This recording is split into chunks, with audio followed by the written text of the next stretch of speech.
नमस्कार, कल की तैयारी देख रहे हैं आप। मैं हूं आपके साथ प्रशांत पांडे और सबसे पहले मैं आप सभी दर्शकों का शुक्रिया अदा करना चाहता हूं क्योंकि कल की तैयारी को जिस तरह का प्यार आप बरसाते हैं वो वाकई हमारा हौसला बढ़ाता है। हमारी कोशिश ये होती है कि ये जो छोटी सी समय सीमा है इसमें ज़्यादा से ज़्यादा आपके सवाल लें, लेकिन जाहिर सी बात है समय सीमा होती है इसलिए सारे सवाल नहीं ले पाते, इसलिए मैं दिल से आपसे क्षमा मांगता हूं। लेकिन कोशिश हमारी यही है कि हम आपके सवालों पर बेहतर तरीके से मार्गदर्शन दें। जी हाँ, इस शो की खासियत यही है कि हम इसमें आज के बाजार का पूरा ब्यौरा, हर जानकारी, हर ट्रेंड आपके सामने बहुत स्पष्ट रखते हैं और इस आधार पर कल के बाजार पे आपको कहां नजर रखनी है, किन सेक्टर्स पर रणनीति बनानी है, ये भी हम देखते हैं।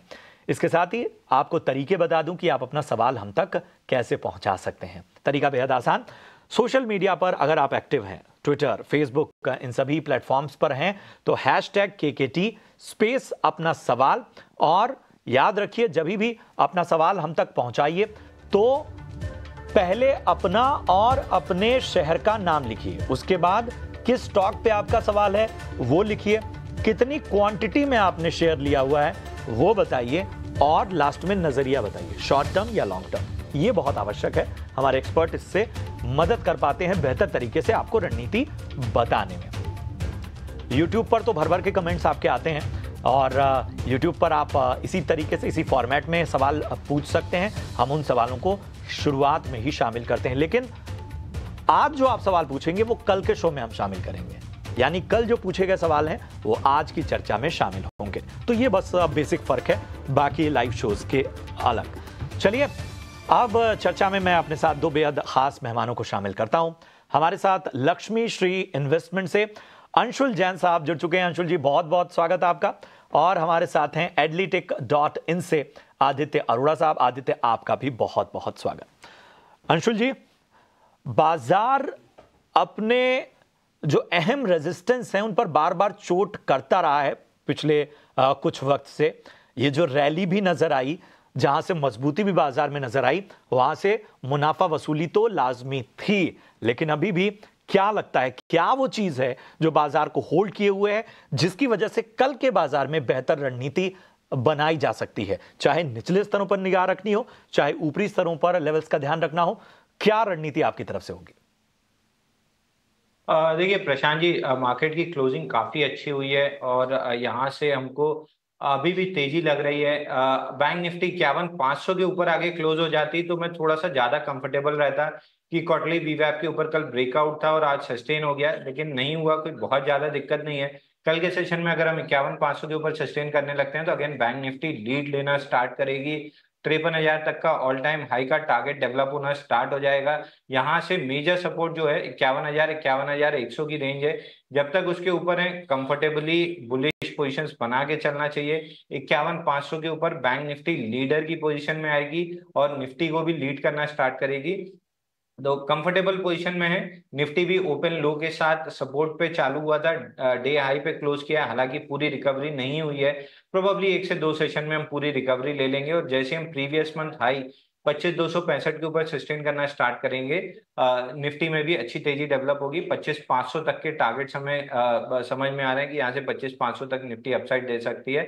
But again out of the two, leadership जो आएगी या रिलेटिव स्ट्रेंथ जो आएगी वो 51,500 के बाद बैंक निफ्टी में आना स्टार्ट होगी। तो आउट ऑफ द टू अगर एक ट्रेड करना है तो एनी डे बैंक निफ्टी ज्यादा आउट परफॉर्म करता हुआ दिख रहा है। लॉन्ग पोजिशन वहां बनाना ज्यादा प्रॉफिटेबल रहेगा। तो ये एक स्पष्ट रणनीति अंशुल जी की तरफ से आती हुई है। अंशुल जी की इसी रणनीति से जुड़ा मेरा सवाल आदित्य आपसे होगा। चूंकि बैंक निफ्टी पर ज्यादा बुलिश नजर आ रहे हैं अंशुल, तो हमें बताइए कि बैंकिंग एज ए सेक्टर, खासतौर पे पीएसयू बैंक आज डाउन थे, क्या ये करेक्शन कल प्ले आउट हो सकता है, आने वाले वक्त में प्ले आउट हो सकता है, या आपकी रणनीति कुछ डिफर होगी? देखिए, बैंक निफ्टी तो मोटा मोटा रेंज बाउंड ही था। प्राइवेट बैंक से थोड़ा सहारा मिल रहा है, बट पीएसयू बैंकिंग थोड़ा सा वीक चल रहा है आज। जैसे कैन बैंक और एसबीआई में थोड़ी वीकनेस थी, इसके चलते निफ्टी पीएसयू इंडेक्स ज़्यादा वीक है कंपेयर टू बैंक निफ्टी। तो वहाँ तो गैप डाउन के साथ कारोबार हो रहा है, तो थोड़ा वेट एंड वॉच करेंगे फॉर प्रॉपर बाय का सिग्नल के लिए या सेल के लिए, क्योंकि हाल फिलहाल बाजार काफी चॉपी है, ना प्रॉपर ब्रेकआउट है ना ब्रेकडाउन है। बट आज की थोड़ी सी क्लोजिंग पीएसयू बैंकिंग इंडेक्स पे नेगेटिव है। बट बैंक निफ्टी की बात करें तो मोटा मोटा रेंज बाउंड ही बंद हुआ है, तो वहां पे तेजी के संकेत बन सकते हैं। तो ट्रेडर के लिए अभी एक बेटर रिस्क रिवॉर्ड ट्रेड तभी बनेगा कल, अगर बाजार एक ब्रेकआउट दे रहा है या ब्रेकडाउन दे रहा है तब। नजरिया फिलहाल हमारे दोनों एक्सपर्ट का जो स्पष्ट तरीके से आपके सामने हमने रखा। चलिए अब फटाफट से आपके सवालों को शामिल करते हैं। पहला सवाल राजेश शॉ का है कोलकाता से, और इन्होंने यूनियन बैंक पर राय जाननी चाहिए। इनकी बाइंग प्राइस एक बार अंशुल जी बता देता हूं, 148 के आसपास इन्होंने थोड़ा ऊपरी स्तरों पर इसमें खरीदारी की हुई है। 1987 1987 इतने शेयरों की संख्या है इनके पास। बताइए, अगर हम यूनियन बैंक को देखें और इनके खरीद के लेवल 148 के लेवल को देखें तो क्या रणनीति होनी चाहिए? देखिए, यूनियन बैंक फिलहाल होल्ड किया जा सकता है। स्टॉक में थोड़ा सा रिवर्सल सिग्नेचर दिख रहा है। एक बार के लिए 2 से 3 दिन में जैसे 123.50 के ऊपर सस्टेन करेगा, स्टॉक में 137 तक की अपसाइड आती हुई दिखेगी। वहां पे एक बार दोबारा सवाल पूछ लें, अगर उसके ऊपर सस्टेन करता है तो कंटिन्यूएशन ऑफ अप मूव रहेगा। लेकिन उस जोन में अगर रिजेक्शन बनती है तो एक बार स्टॉक से एग्जिट करना पड़ेगा, क्योंकि वापस डाउन साइड ट्रिगर होती हुई दिखेगी। तो 137 138 के बाद दोबारा सवाल पूछना चाहिए। फिलहाल के लिए होल्ड कीजिए। फिलहाल पे होल्ड कीजिए। 137 और 38 का स्तर याद रखिए, वहां पर फिर से रिव्यू आपको करना पड़ेगा। वीएस नेगी साहब का सवाल लेते हैं, जो कि भोपाल से अपना सवाल हम तक पहुंचाए हैं यूट्यूब पर। HAL Hindustan aeronautics limited defence शेयरों पे बहुत सवाल आ रहे हैं आज। 4860 रुपए की इनकी खरीद है। बताएं आदित्य, क्या रणनीति होगी? डिफेंस में तो दम इसलिए भी नजर आ रहा है क्योंकि सरकार ने जो उपकरण खरीद को लेकर बड़े बड़े ऐलान किए हैं, बहुत सारा एक फाइन प्रिंट सामने रखा है, उसका इंपैक्ट भी डिफेंस शेयरों में साफ तौर पर नजर आ रहा है।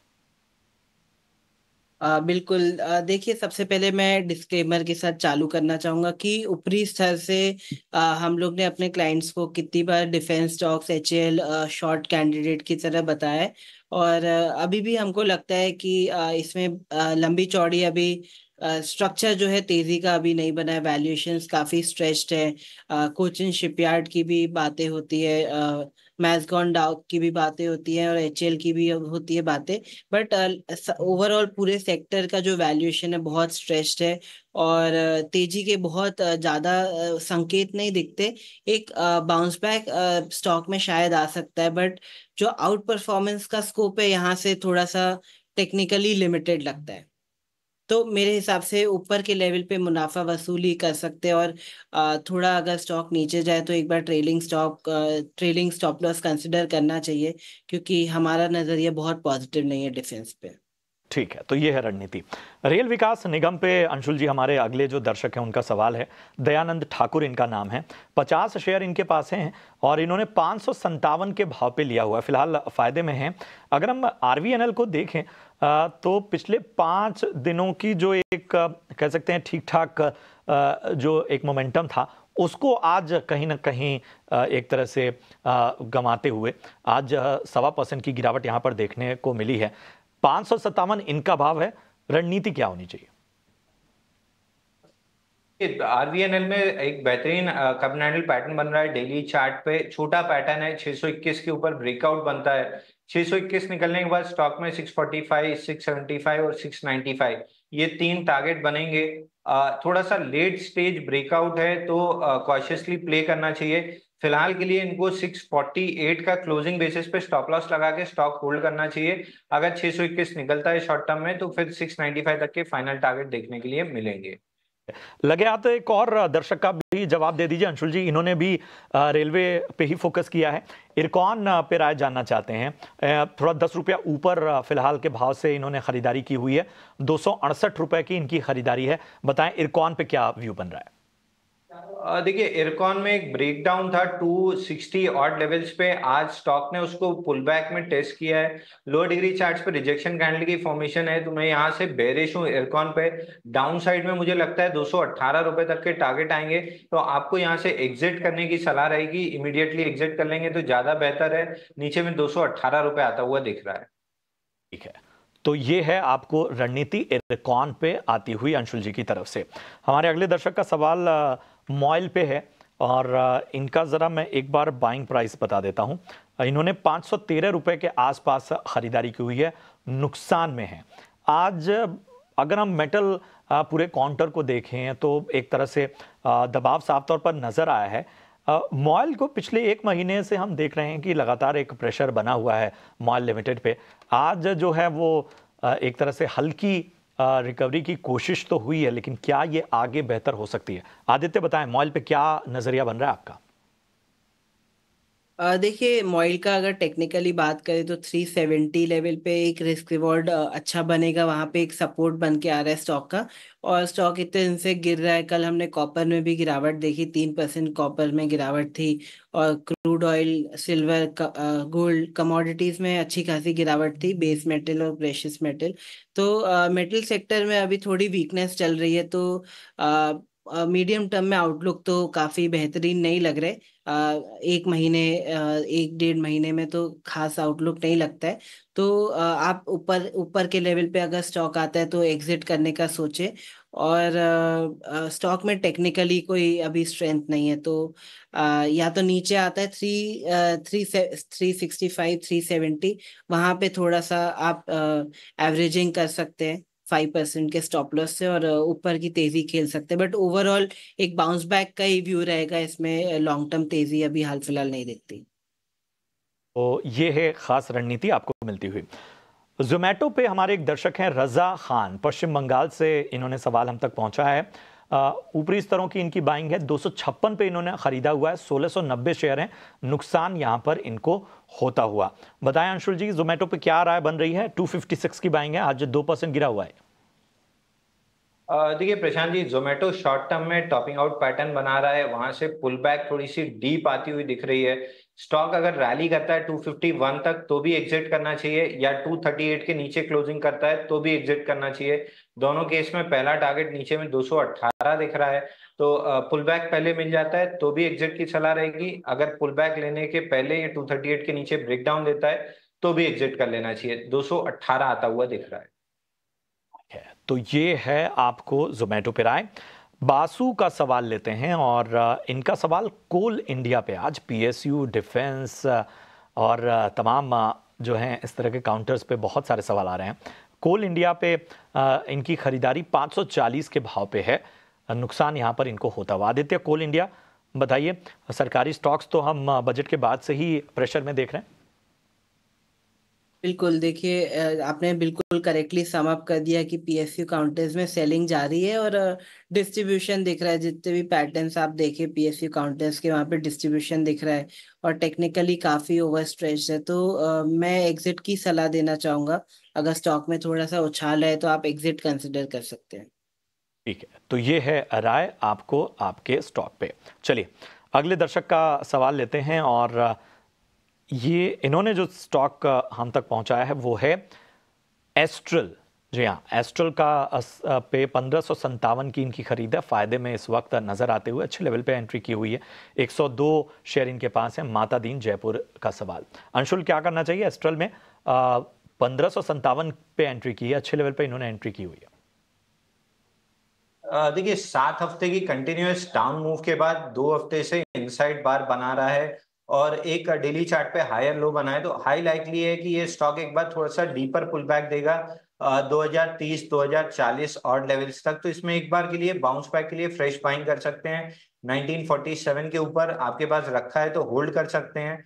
ऊपर में 2040 तक आता हुआ दिख रहा है, वहां पे एक बार वापस से सवाल पूछना चाहिए। अगर रेजिस्टेंस लेता है तो एग्जिट की सलाह रहेगी, लेकिन अगर 2040 को स्लाइस थ्रू करता है तो फिर 2138 तक आ सकता है। लेकिन फिलहाल के लिए 2040 का टारगेट पकड़ के लॉन्ग कर सकते हैं 1947 के ऊपर।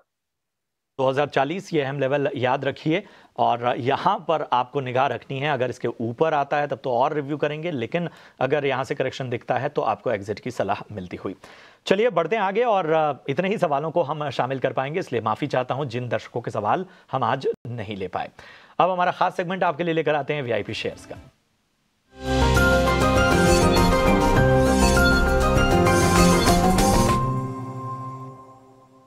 आदित्य, सबसे पहले मैं आपके पास आना चाहूंगा। वीआईपी पिक के तौर पर आज आपकी रिकमेंडेशंस क्या होंगी?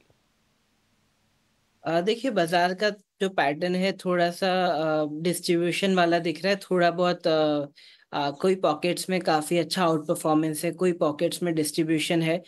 खासकर फार्मा अच्छा लग रहा है जो काफी टाइम से आउट परफॉर्म कर रहा है। शायद ये आउट परफॉर्मेंस कंटिन्यू हो सकता है, तो इसमें एक अच्छा कैंडिडेट है एलेम्बिक फार्मा। इसको बाय किया जा सकता है 1116 में। 1050 रहेगा स्टॉप लॉस और टारगेट रहेगा 1172 और 1200। ठीक है, तो आदित्य जी की राय एलेम्बिक फार्मा पे खरीदारी की। 1116, 1172 और 1200, ये दो टारगेट के लिए आपको खरीदारी करनी है। स्टॉप लॉस 1050 का रखना है। बताएं अंशुल जी, आपके रडार पे कौन से स्टॉक हैं? देखिए प्रशांत जी, दो काउंटर रहेंगे, दोनों में बुलिश ब्रेकआउट आया है। पहला है ग्रासिम। ग्रासिम में फ्लैग पैटर्न का ब्रेकआउट आया है, 2755 रुपए पे बाई करना चाहिए। 2715 रुपए का स्टॉप लॉस रहेगा और 2825 रुपए का टारगेट रहेगा। दूसरा स्टॉक रहेगा हिंदुस्तान यूनिलीवर। यहाँ पे भी बेस ऑन बेस पैटर्न का बड़ा ब्रेकआउट आया है, तो 2840 रुपए पे बाई करके चलना चाहिए। 2800 रुपए का स्टॉप लॉस रहेगा और 2900 रुपए का इमीडिएट टारगेट रहेगा। तो ये दो बाई कॉल रहेंगे मेरी तरफ से। ठीक है, तो दो अहम जो है राय वो आती हुई अंशुल जी की तरफ से। ग्रासिम जो है वो 2825 के लक्ष्य के लिए और HUL 2900 के लक्ष्य के लिए खरीदारी की सलाह। बहुत बहुत शुक्रिया करेंगे अंशुल जी और इसके साथ ही आदित्य, आप दोनों का। लेकिन जाते जाते अपना डिस्क्लोजर देते जाएं अंशुल जी, पहले अपना। देखिए, जितने भी स्टॉक्स हमने डिस्कस किए हैं मेरे पर्सनल पोर्टफोलियो में तो कोई भी नहीं है, लेकिन नियर अबाउट ब्रेकआउट जो स्टॉक्स थे वो क्लाइंट के पोर्टफोलियो में जरूर हो सकते हैं। डिस्क्लोजर देते जाएं। देखिए, जो भी स्टॉक्स हमने डिस्कस किए, कोई भी स्टॉक मेरे पोर्टफोलियो में नहीं है।